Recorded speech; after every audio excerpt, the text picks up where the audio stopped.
Assalamualaikum warahmatullahi wabarakatuh.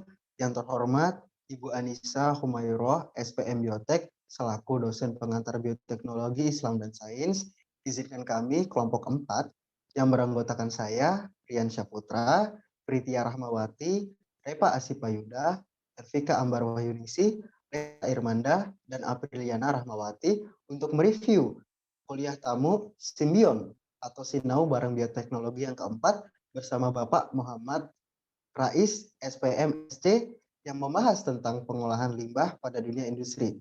Pertama-tama kita akan berbincang-bincang dengan Mbak Pritia Rahmawati. Halo Mbak Pritia. Halo Mas Rian. Apa kabar Mbak Priti? Alhamdulillah baik. Ya. Bagaimana nih tanggapannya tentang Simbion bersama Pak Rais tadi? Terima kasih Mas Rian atas waktunya. Tanggapan saya terkait tentang perkuliahan tamu yang telah disampaikan Bapak Muhammad Rais. Bahwasanya disampaikan Bapak Muhammad Rais tentang peraturan perundang-undangan dan kebijakan pengelolaan limbah. Seperti halnya yang sudah dijelaskan pada peraturan perundang-undangan limbah, terdapat pada Undang-Undang Nomor 23 Tahun 1997 yang menjelaskan tentang lingkungan hidup. Yang kedua, Peraturan Perundang-undangan RI Nomor 18 yang juga menjelaskan tentang sampah. Pada bahwasannya, pengelolaan limbah ada beberapa poin. Kebijakan limbah yang pertama, kebijakan lingkungan. Dengan menerapkan kebijakan pengadilan lingkungan agar pengelolaan limbah bisa bermanfaat dengan baik. Yang kedua, peraturan perundang-undangan yang sudah saya sampaikan sebagai contoh di atas. Nomor 3, perlindungan konsumen. Pada perlindungan bisa kita sebagai pelajar, kita bisa memforsir keperluan barang yang tidak bermanfaat dan tidak ramah lingkungan. Yang keempat, good environment governance yang merupakan lembaga pengadilan dinas lingkungan yang berperan sebagai dewan aspiratif. Sekian tanggapan dari saya, Rian. Saya kembalikan kepada Mas Rian. Ya, baik. Terima kasih Mbak Priti atas tanggapannya. Lalu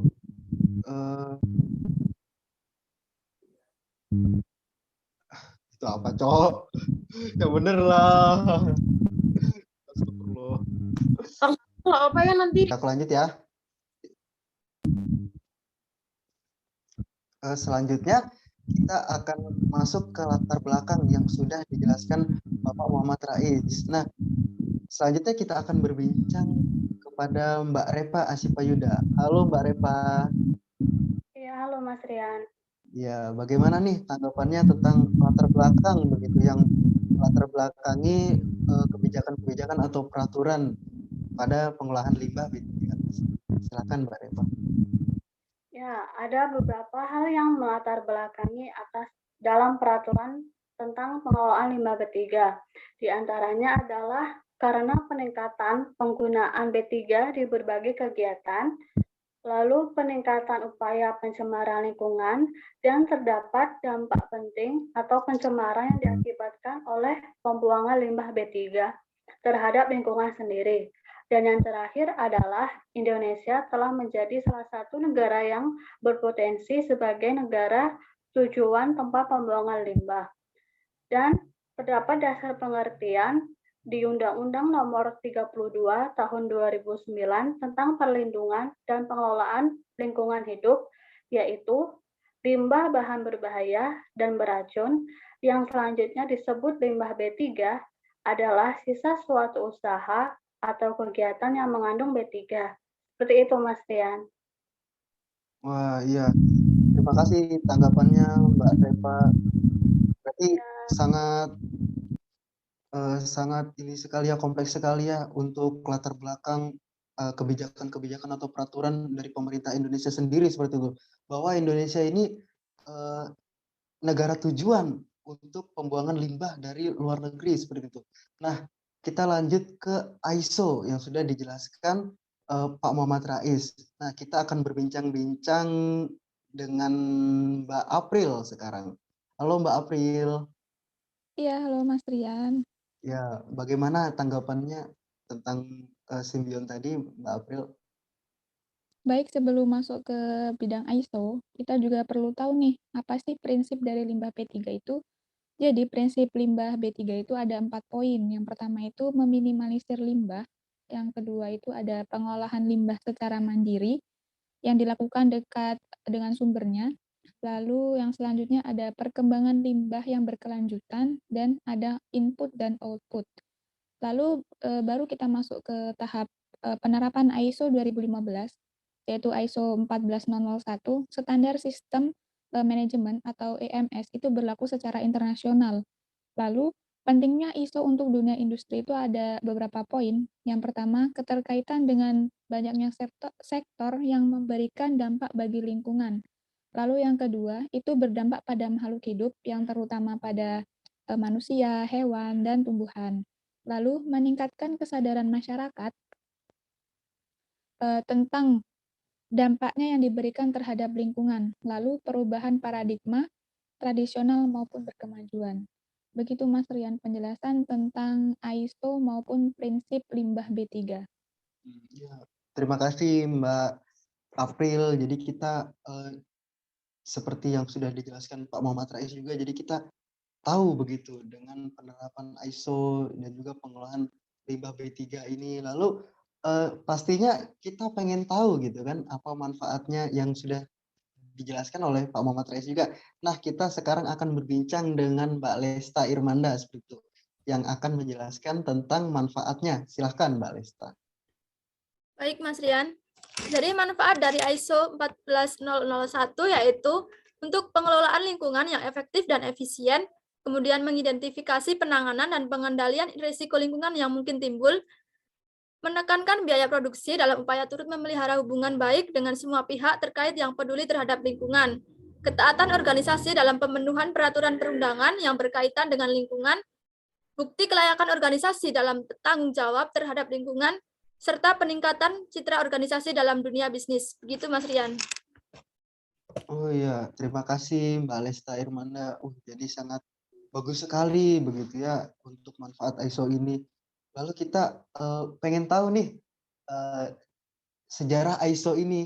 Nah, sekarang kita akan berbincang-bincang dengan Mbak Erpika Ambar Wahyuningsi. Nah, halo Mbak Erpika. Ya, halo Mas Rian. Oke, silakan bagaimana tanggapannya Mbak Erpika? Baik, seperti yang dijelaskan Bapak Muhammad Rais, kita dapat mengetahui bahwa sejarah ISO sendiri yaitu ISO berawal dari bahasa Yunani ISOS yang berarti sama atau setara. Dan ISO sendiri dikenalkan pertama kali pada tahun 1996 untuk mendukung organisasi dalam pengelolaan lingkungan. ISO 14001 mengalami revisi setiap 5 tahun sekali. ISO 14001 memiliki 4 karakter diantaranya generik, sukarela, komitmen sejalan kebijakan, serta dinamis dan adaptif. ISO 14001 memiliki 2 poin penting, yaitu identifikasi dan evaluasi aspek dan dampak lingkungan, serta kesiagaan dan tanggap darurat. Seperti itu, Mas Rian. Iya, baik Mbak Erpika. Terima kasih banyak atas tanggapannya. Jadi kesan dan pesan serta motivasi mungkin yang diberikan Pak Muhammad Rais sangatlah bagus untuk kita mahasiswa seperti itu ya.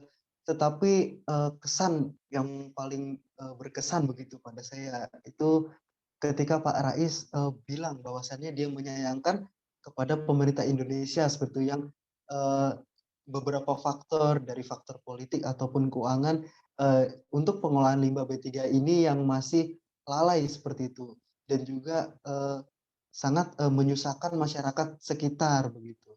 Mungkin teman-teman ada kesannya mungkin seperti apa? Silakan.